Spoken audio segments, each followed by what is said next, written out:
नहमदुहु व नसल्ली अला रसूलिल करीम अम्मा बाद फ़ाउज़ु बिल्लाहि मिनश शैतानिर रजीम बिस्मिल्लाहिर रहमानिर रहीम। अस्सलाम वालेकुम नाज़रीन, एक आलिम साहब ने इंजीनियर साहब पर कुरान पाक की एक आयत मुबारका को फिट किया है और कहा है कि ये इंजीनियर साहब के लिए ही नाजिल हुई है और इंजीनियर साहब जैसे लोगों के लिए नाजिल हुई है। आइए सबसे पहले वो वीडियो देखते हैं किस बारे में उन्होंने ये बात कही है कि ये इंजीनियर साहब के लिए आयत उतरी है। उस आलिम की बात को भी सुनते हैं, इसके बाद इंजीनियर साहब ने अपना मौक़िफ़ क्या बयान किया है वो भी सुनेंगे। आइए वीडियो देखते हैं। उससे पहले मेरे चैनल को प्लीज सब्सक्राइब करें, वीडियो को शेयर करें, लाइक करें। आइए वीडियो देखते हैं। अगर इंजीनियर मिर्जा हमारे मुल्क में होता, हमारे हिंद में होता, तो बताता कासिमी उसको मकाम मुआविया क्या है जी, बताता कासिमी उसको मकाम आयशा क्या है जी। वल्लाह वल्लाह वल्लाह, हम लोग उसके पीछे लग जाते। इसमें इंजीनियर मिर्जा का रद्द मौजूद है जो हजरत मुआविया के ऊपर ज़बान तान दराज करता है, हजरत आयशा के ऊपर ज़बान तान दराज करता है। उस बदबख्त का रद्द इस आयत करीमा में मौजूद है, इसलिए कि इस सब में हजरत अमीर मुआविया है जो आपके साले मोहतरम है और कातिबे वही हैं। अल्लाह के रसूल ने इनके लिए दुआ फरमाई है। लिहाजा इस पागल और बदनसीब आदमी का रद्द इस सूरह करीमा के अंदर, इस आयत करीमा में मौजूद है। ये अल्लाह फरमा रहा है एक ही आयत के अंदर जिसमें मेरे नबी के सहाबा का जिक्र है। 29 लेटर्स हैं फ्रॉम ए टू जेड और सबके लिए वादा है मिनहुम मग़फ़िरतुन व अजरुन अज़ीम, तमाम के तमाम बख्श दिए गए और तमाम के लिए अजर अज़ीम है। फ्रॉम ए टू जेड तमाम सहाबे किराम जन्नती हैं, लिहाजा किसी के ऊपर ज़बान तान दराज नहीं किया जा सकता। अच्छा, एक और उलमा इकराम का बड़ा शिकवा है और वो शिकवा इस तरह से वो करते हैं कि कुरान मजीद में जो सहाबा इकराम के हवाले से चीज़ें वाज़े तौर पर शामिल हैं, वो बैत रिज़वान की बात चली थी, उनको मुख्तलिफ ज़ईफ़ रवायात के साथ मुश्तबा करार दे, यानी मुतय्यन या कन्फर्म जन्नती शख्सियात को मुश्तबा बना देना आवाम की नजर में, ये इसका एक बिल्कुल गलत कह रहे हैं। ये फंस जाएंगे, इनको पता ही नहीं है कि कुरान में किन असहाब को जन्नती कहा गया है। कुरान में तो हुजूर के साथियों को मुनाफिकीन भी कहा गया है। इनके पास जो सिर्फ दलील, यानी मैं अगर आपसे पूछूं हजरत अबू बकर, उमर, उस्मान और अली, क्या इन चारों में से किसी का नाम कुरान में आया? बताएं। आप बताएं। नहीं है, नहीं है ना। अच्छा, जिनका नाम कुरान में मौजूद नहीं है उनकी हम जितनी तारीफें कर रहे हैं वो कुरान से कर रहे हैं या हदीस से कर रहे हैं? हदीस से कर रहे हैं ना। अब अगर हदीस में ही उन शख्सियात के बारे में और बातें आएंगी, फिर आप ये कह के रद्द नहीं कर सकते जी कुरान में है। कुरान में तो नाम ही नहीं साहबा के नाम। अच्छा, कुरान में क्या है? कुरान में आया साहबा की 3 कैटेगरीज है जी। सूरह तौबा की आयत नंबर 100, 101, 102। 100 के अंदर आया वस्साबिकून अल-अव्वलून मिनल मुहाजिरीन वल अंसार, सबकत ले गए पहले जो ईमान ले आए, ठीक है, मुहाजिरीन और अंसार, और जिन्होंने एहसान के साथ उनकी पैरवी की, उनसे सिर्फ अल्लाह राजी है, रज़ी अल्लाह अन्हुम व रज़ू अन्हु, ठीक है। फिर कहा गया मदीना और अहले मदीना में कितने कट्टर मुनाफिक हैं जिनको नबी तुम नहीं जानते, हम जानते हैं। दूसरी कैटेगरी बता दी, जिनको नबी भी ना जाने, हम भी ना जाने, तो इसका मतलब यह कि हमें तो पता ही नहीं, वो हुजूर के साथियों में सिर्फ अल्लाह जानता है जी। तीसरा फरमाया मिले जुले अमाल करने वाले अल्लाह ताला मुस्तकबिल में उन्हें देखेगा। हम जिन लोगों को क्रिटिसाइज कर रहे हैं ना कुरान और सुन्नत की बुनियाद पे, वो तीसरी कैटेगरी के लोग हैं। सूरह फत की भी आयत है ना, लक़द रज़ी अल्लाहु अन्हुम, सूरह फत कब नाज़िल हुई है जी? कि जिन लोगों का ये दिफा कर रहे हैं उन्होंने अभी इस्लाम ही कबूल किया था। सुलह हुदैबिया के मौका, सुलह हुदैबिया पे मामू ने इस्लाम ही नहीं कबूल किया हुआ था। मामू तो फतेह मक्का पे मुसलमान हुए हैं। अब ये कितना बड़ा जुल्म है कि एक बंदा बाद में मुसलमान हुआ है, यानी एक बंदा मेरी बात सुन, एक मिनट रुक जाओ, अबुल गादिया की बात तो वो फिर आप करेंगे, फिर मैं आधा घंटा बोलूंगा अगर आप वहां पर छोड़ दें। हाँ, ये नाम ही लगा दें। एक बंदा पैदा ही 1965 में हुआ है, आप जबरदस्ती उसको साबित करें कि ये पाकिस्तान बनाने वालों में है, तो मैं कहूंगा अपने अकल का इलाज कराओ। 47 में तो ये मतलब है ही नहीं था। अच्छा, वो लोग जो मुसलमान ही नहीं हुए थे, उल्टा सुलह हुदैबिया पर वो लोग काफिरों की लिस्ट में शामिल थे, वहां से लड़ने आए हुए थे। आज आप उन लोगों को इनके साथ खड़ा कर रहे हो, तो आप सुन ले, मुस्लिम शरीफ में हदीस है, खालिद इब्न वलीद ने गाली दे दी हजरत अब्दुर्रहमान बिन औफ को, जी। जो ये आधी हदीस बरेलवी जो बंदी हदीस पेश करते हैं, ये को पूरी हदीस भी नहीं पेश कर सकते। मेरे साहबा को गाली मत दो, पूरी हदीस नहीं बयान करते। ये 6488 नंबर हदीस है मुस्लिम में पूरी। ये गाली मैंने आपने नहीं दी थी, अब्दुर्रहमान बिन औफ को गाली दी थी खालिद इब्न वलीद ने, दोनों ही साहबी थे। आपने कहा खालिद मेरे साहबा को गाली मत दो, उन्होंने तो नहीं कहा या रसूलल्लाह मैं भी साहबी हाँ, सूरह फातिश मेरा भी ना है। एक गाल हजरत खालिद इब्न वलीद ने भी पता सी कि मैं कुछ हो रहा, मैं वो नहीं हाँ। अच्छा अब बात पूरी मुकम्मल जी, इस रानी, तो वो गाली दी उन्होंने उनको, तो हुजूर ने फरमाया कि अब तू ओहद पहाड़ के बराबर भी सोना खैरात कर देना खालिद, तू अब्दुर्रहमान बिन औफ के बराबर नहीं हो सकता।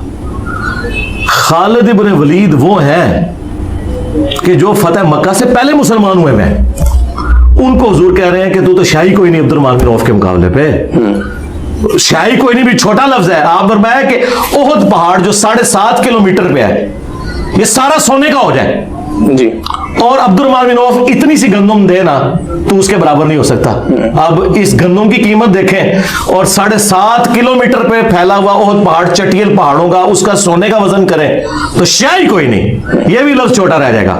ये हुजूर उनको कह रहे हैं, हम बाद वाले तो चीज ही कोई नहीं। अच्छा अब वो वाले फजाइल लेके अब्दुर्रहमान बिन औफ के मुकाबले में खालिद ने वलीद ने तो नहीं क्लेम किया कि या रसूलल्लाह मेरे तो बड़े फजाइल कुरान में आए हैं, उन्हें पता था ये बेंचमार्क हुए। ये तो जब सुन्नी शिया फिरके बने ना, फिर लोगों ने ये तारीफ करनी शुरू की है कि जी पकड़ के सुलह हुदैबिया वाली हदीसें उन पे लगाई जिनको फतह मक्का पे माफिया तुलकात है, उस वक्त जब उनकी गर्दन पे तलवार रखी गई या इस्लाम कबूल करो वरना कत्ल किए जाओगे, उस वक्त उन्होंने इस्लाम कबूल किया है, मुसलमान है, वो साहबी भी हैं, ठीक है। और सबसे बढ़कर बुखारी मुस्लिम में हदीस है, हजरत माविया के जो वालिद थे अबू सुफियान, उनको गज़वा हुनैन पे नबी इस्लाम ने 100 ऊंट दिए, अंसार मदीना को कुछ नहीं दिया। उन्होंने कुछ नौजवानों ने कहा कि अभी तो कुरैश का खून हमारी तलवारों से टपक रहा है और इस शख्स में अपने कबीले की मोहब्बत गालिब आ गई है, रसूलुल्लाह के बारे में इतनी गुस्ताखाना जुमले बोल दिए। क्यों? कि उन्होंने कहा या रसूलुल्लाह पूरी जिंदगी आपकी खातिर हम इनसे लड़ते रहे, ये आखिरी वक्त में आके मुसलमान हुए हैं, 800 ऊंट भी आपने उन्हीं को दे दिए। तो पता है इसके जवाब में हुजूर ने क्या कहा? सबसे पहले तो अल्लाह ने बताया कि आपके साहबा ने आपके बारे में ये कहा है। आपने सीनियर साहबा को बुला के कहा, क्योंकि या रसूलुल्लाह छोटे बच्चे थे, उज़र कबूल करें। हुजूर ने कहा अल्लाह और उसका रसूल तुम्हारा उज़र कबूल करते हैं। फिर नबी इस्लाम ने फरमाया कि अंसार अगर पूरी दुनिया एक घाटी में चले और अंसार दूसरी घाटी में, मैं अंसार के साथ हूं, मेरा जीना और मरना अंसार के साथ है। अंसार क्या तुम पे इस बात पे खुश नहीं हो कि ये लोग दुनिया का माल ले जाए? कौन? अबू सुफियान रदी अल्लाह अन्हु, हम तो इतराम से ना, और तुम अल्लाह के रसूल को ले जाओ। अल्लाह के रसूल को पता था कि दुनिया ले जाने वाले कौन है और अल्लाह के रसूल को ले जाने वाले कौन है। और आप देख लें अंसार मदीना यही बनु उमैया के हाथों कत्ल हुए हैं। अंसारे मदीना थे जो सकीफा बनी सायदा में भी हजरत अली को खलीफा बनाना चाहते थे या साद इब्न उबादा को, और अंसारे मदीना हमेशा बनु हाशिम के साथ रहे हैं, कभी इन्होंने बनु उमैया का साथ नहीं दिया। और बुखारी मुस्लिम में है कि अंसार से सिर्फ मोमिन ही मोहब्बत रखेगा और अंसार से सिर्फ मुनाफिक ही बुग़्ज़ रखेगा। अंसार मदीना का वोट हमेशा हजरत अली और उनकी औलाद के साथ रहे। ये मैं आपको फर्क बता रहा हूं। ये रदी अल्लाह अन्हु ऐसे उठा के, अगर आपने वैसे दुआया कलिमात, तो मुस्लिम शरीफ में उनका शागिर्द भी लिखता है, अबुल हुसैन मुस्लिम बिन हज्जाज अल कुशैरी रदी अल्लाह अन्हु। इमाम हनीफा को इमाम शाफी ने किताबुल उम्म में लिखा है अबू हनीफा रदी अल्लाह अन्हु, ठीक है। उलमा देवबंद ने अल मुहन्नद में अपने उलमा को रदी अल्लाह अन्हु में, इस तरह बेशक कहते रहे, आप बेशक तकी उस्मानी को रदी अल्लाह अन्हु कहें, हमें कोई इतराज नहीं है। लेकिन अगर आप ये कहेंगे कि कुरान में जिनसे अल्लाह ताला डेफिनेटली राजी हुआ ये वो वाला रदी अल्लाह अन्हु है, तो सरकार वो उन्हीं के बारे में है कि जब वो नाजिल हुआ था ना उस वक्त वो मुसलमान थे। जो बाद में मुसलमान हुए तो वो सिर्फ वो लोग होंगे जिन्होंने एहसान के साथ उनकी पैरवी की। रह गए आप मुझसे पूछे, मेरे नजदीक सारे साहबा के लिए मैं दुआ करता हूं कि अल्लाह उनसे राजी हो। बेहतरीन, ये आपका राजी हो, मेरी ख्वाहिश है। मौक़िफ़ आ गया आपका। आपने हजरत आयशा रजी अल्लाह तआला अन्हा के हवाला से बात करते हुए कुछ रवायात बताई और उन रवायात से लोगों को ये समझ लगी, एक आम तासुर बना, या कम अज़ कम आपके नाक़िदीन ने कहा कि अवाम में ये तासुर मकबूल हुआ कि आपने हजरत आयशा को जालिमा, बागिया, जहन्नुम की तरफ बुलाने वाली कहा, बल्कि एक मौके पर तो कहा कि उनके अमाल की वजह से उन पर कुत्ते भौंके। तो उलमा बताते हैं कि ये तमाम तर इस्तदलाल जितने आपने किए हैं ये ज़ईफ़ अहादीस में तहरीफ करते हुए किए हैं, जबकि आपका अपना एक पंफलेट है 5B के नाम से जिसमें आपने कहा हुआ है कि जो ज़ईफ़ अहादीस हैं वो मसलक परस्ती की लानत है। तो आपने ये खुद ही ज़ईफ़ अहादीस के इस्तदलाल, उलमा कहते हैं कि ज़ाहिर है मैं तो बिल्कुल सही है, वो मैं आपको बता देता हूँ। पहली तो बात है कि मैं कैटेगोरिकली डिनाई करता हूँ कि जितने अल्फाज इन्होंने इस्तेमाल किए ये आउट ऑफ कॉन्टेक्स्ट हैं, ऐसे है ही नहीं है।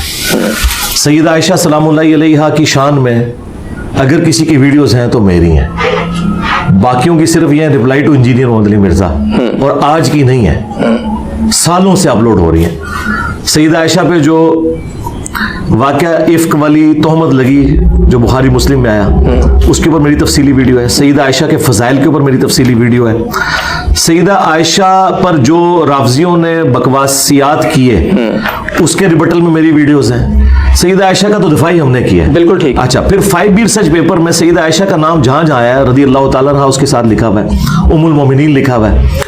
जब मैं उन्हें उम्मुल मोमिनीन कह रहा हूं तो इसके बाद तो फिर बात ही कोई नहीं रहेगी। हमें ऊपर लिखा होता जी है जी, ना मैं अब जवाब आपको दे देता हूँ। सवाल तो आ गया ना, तो जवाब तो मैंने अपनी तरतीब से देना जरूर, ना। जरूर। सवाल चूंकि आपने एक पीएचडी थीसिस खोला है, इतनी बड़ी चीज है ना, आपने सवाल मुझसे ये तो नहीं पूछा कि सैयदा आयशा के वालिद का नाम क्या था, वो तो मैं एक लाइन में देता। आपने एक 5-6 इल्जामात और फिर मेरी तरफ मंसूब किए, तो मुझे अब क्लैरिफिकेशन का पूरा मौका मिलना चाहिए। जी ठीक। हाँ जी, तो सैयदा आयशा सलामुल्लाहि अलैहा के हवाले से उनकी शान में जितनी वीडियोस हैं वो मेरी रिकॉर्ड है, आप जरा देख लें जाके, मेरा नाम लिखें, ऑफिशियल पेज से अपलोड हुए में। अच्छा, जंगे जमल के हवाले से मेरी वीडियो अपलोडेड है तफसीली। जी तो नाज़रीन, आपने वीडियो देखी, आपने उस आलिम का बयान सुना। इंजीनियर साहब को काफिर साबित करने के लिए, गुमराह साबित करने के लिए, गुस्ताख रसूल साबित करने के लिए ये इसी तरह कुरान पाक की कोई ना कोई आयत को ले लेते हैं या फिर किसी हदीस को लेकर इंजीनियर साहब को किसी ना किसी तरह से गुमराह शख्स डिक्लेयर करने की कोशिश करते हैं। इनके पास खुद तो दीन का इल्म है नहीं, लेकिन जहां से आज हमें दीन का इल्म सही तौर पर मिल रहा है, कुरान और हदीस के मुताबिक और नबी के साथ हमें वो दीन मिल रहा है कि हम अगर उसकी सर्च करना चाहें किसी बात की तो बहुत आसानी से हम उस चीज तक पहुंच जाते हैं। और इंजीनियर साहब पर जब इस तरह का इल्जाम लगाया जाता है तो वो उनको बगैर पूछता के, बगैर गाली गलोच के, बहुत ही मुहज़्ज़ब अंदाज में उनको मुखातिब करके वो उस सवाल को क्लियर करते हैं, या वो जो आधा बयान किया जाता है उनके बारे में उसको फिर वो पूरा बयान करते हैं। ये हम लोगों की बेवकूफ़ी है कि हम उन लोगों की बात को आधा सुनकर ही उस पर यकीन कर लेते हैं। इंजीनियर साहब के कहने का मकसद क्या होता है, किस हदीस को किस तरह से बयान करते हैं, वो उसको डिटेल के साथ बताते हैं। इन लोगों की तरह आधी चीज को बयान करके दूसरों को गुमराह नहीं करते। ये लोग तो आधी चीज इसलिए बयान करते हैं क्योंकि ये इस्लाम को एक तो जानते नहीं है, इन्होंने इस्लाम को नहीं पढ़ा, फिक़ह की किताबों को पढ़कर ये लोग डिग्री लेकर आलिम बने हुए। और दूसरी बात ये है कि ये लोग इंजीनियर साहब को बदनाम करने के लिए और इस इस्लाम की जो बुनियादी चीजें हैं उनको छुपाने के लिए, क्योंकि ये खुद उस पर चलते नहीं है, दूसरों से छुपाते हैं ताकि लोगों को पता ना चल सके। इस तरह के कामों के लिए ये इंजीनियर साहब को बदनाम करते हैं।